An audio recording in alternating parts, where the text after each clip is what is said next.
This is part 9 of The Troop by Nick Cutter. Also, April 26th, 2024, I'm going to be in Vegas for Sick New World. So if you just happen to be there and you see me, feel free to say hi.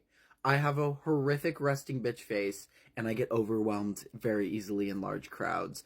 But if you're like, I think I know you, I might be like, you probably do.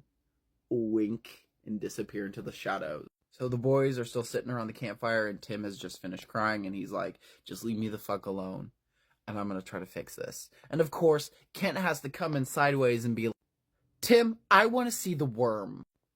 No. Let me reiterate, I'm going to see the worm, and you can't stop me. You are going to put yourself in so much danger. That thing is contagious. God forbid it is still alive. No, you're not going. The cabin is off limits. You boys have your camping supplies. You're going to be staying out here. If you need anything, you tell me, and I can go in for you, and I can get whatever you need. You're not going inside to see the worm. False, and yes, I am. Fuck you. Wow. You absolute little fiending piece of shit. I guess I can't stop you. So now we jump back into the court case that is going on in the background of the story. And this is a time-stamped, recorded entry of a lab tech. You know, like the lab techs record their voices like, oh, at 10:50 a.m. I am Dr. blah, blah, blah, and I'm at laboratory blah blah blah. I'm administering the syringe of a hydadid into our first living specimen. This is a syringe full of larvae, and they're called the hydadids, which are these tapeworms. They are testing the potency of these tapeworms in lab rats. And the descriptive chapter describes administering a syringe full of these hydadids into a living lab rat and monitoring hourly any noticeable changes. So at 10 a.m., the syringe had been given, no changes noticed. 11 a.m., no changes noticed. 12, twitching and muscle spasms have occurred in the lab rat, but no other changes have been noted. 1, 2 p.m., 2:15, squealing a little bit. The lab rat is squealing and has started consuming its food at a rapid rate.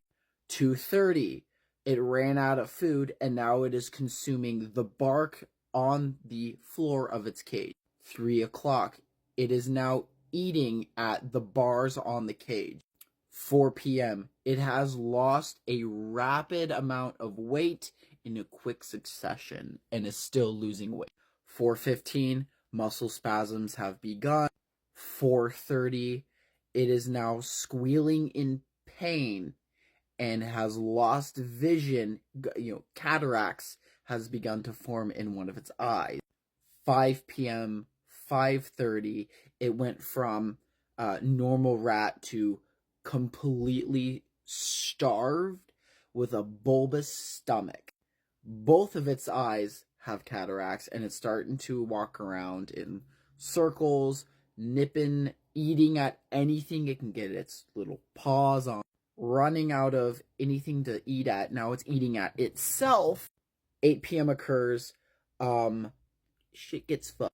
Out of any orifice, worms begin to explode from. A large worm emerges from the rear end, and the rat still tries to consume and eat at itself. Muscle spasms, worms start to burst from its bulbous stomach, and pretty much it pulls a xenomorph face hugger type of move, just and then the rat dies, and so does the parasite.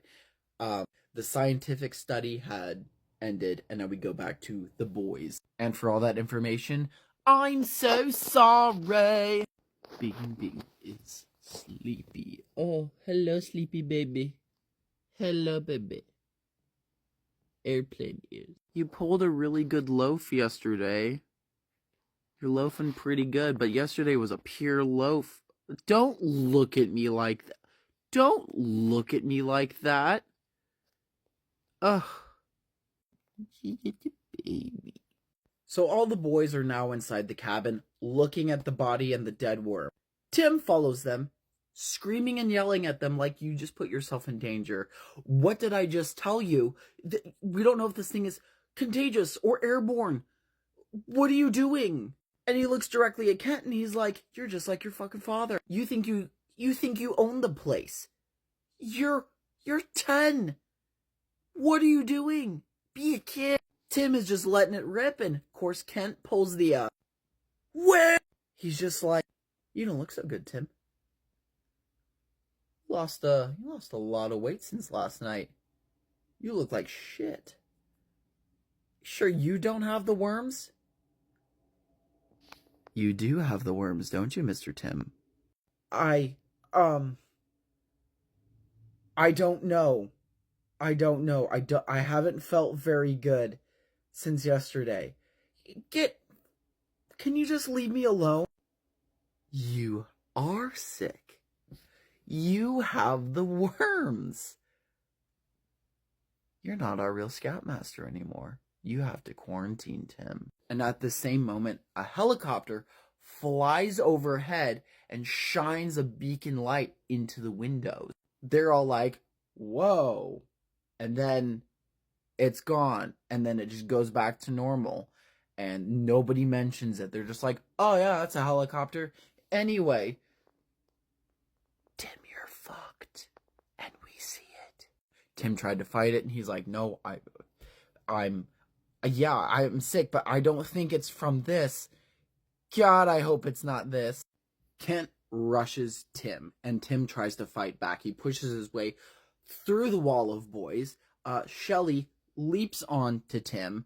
It took a little bit of rounding up the rest of the squad, but Kent used his big dick energy to make Max, Ephraim, and Newton pile onto Tim and just start beating the shit out of him. Tim is crying and whimpering and telling the boys to get off of him and let him go. But they just hold him down and beat him. And after a rough few minutes, Tim is beaten into submission, and all he could do is whimper and cry and sob to himself. And Kent looks at the boys and he's like, take him to the utility locker. I'm gonna find the combination lock, because I guess they have an extra combination lock for all their food and stuff. So the boys dragged their scoutmaster into this storage closet, a utility locker. They force him inside, and all Tim could do was sit there on the floor because he had lost all of his strength. Keep in mind, he is sick, and he just lost probably 50 pounds in the matter of 24 hours. He's crying, and he's telling the boys, please don't do this. And Kent comes back, and he looks at his scoutmaster, and he's like, what a shame. And he shuts the door, and he locks it, and he fucks up the lock so they can't open it up and release their scoutmaster.